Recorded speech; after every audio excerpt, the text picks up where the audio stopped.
réveil Skyrock PLM. Interception d'une attaque de drone en provenance du Yémen. Samedi matin, une frégate multimission qui patrouillait dans le golfe d'Aden dans le cadre de l'opération européenne Aspide a détecté 4 drones de combat progressant vers elle en vol tactique. Ces drones ont été détruits en légitime défense par la frégate et des chasseurs français. Cette action défensive a directement contribué à la protection du cargo True Confidence qui naviguait sous pavillon de la Barbade. Aux côtés de leurs alliés, les armées françaises contribuent à la sûreté maritime du canal de Suez jusqu'au détroit d'Ormuz et participent à la défense de la liberté de navigation. Le patrouilleur en haute mer commandant Bouan navigue dans les eaux gabonaises. Dans le cadre de l'opération Corimbe, le commandant Bouan a jeté l'ancre à Port-Gentil pour une escale de 4 jours. Cette halte a été l'occasion de mener plusieurs actions de coopération avec les partenaires gabonais. À quai, l'équipage a ainsi accueilli des marins gabonais pour effectuer des exercices en commun. Ces derniers ont été l'occasion pour les militaires de se perfectionner dans les domaines de la plongée, de la sécurité, mais également dans celui de la visite de navires. Dès son appareillage, le bâtiment a poursuivi la coopération au cours d'une patrouille conjointe avec le Mendene, patrouilleur de la marine gabonaise. Le tout en coordination avec l'hélicoptère de type Fennec des éléments français au Gabon.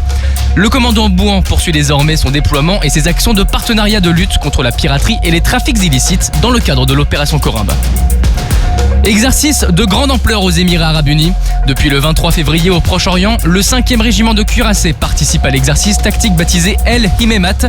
Cet entraînement annuel organisé entre les forces terrestres françaises et émiriennes s'inscrit dans le cadre des accords de défense qui lient nos deux pays. L'exercice s'est ouvert par une campagne de tir au canon César de 155 mm.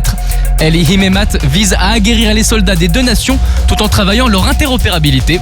Il permet ainsi de démontrer la fiabilité de leur capacité à combattre face à une menace importante dans un environnement désertique. Mission d'entraînement de récupération de personnel sur le sol irakien. Le 4 mars, 2 rafales de l'armée de l'air et de l'espace ont décollé depuis la base aérienne projetée au Levant.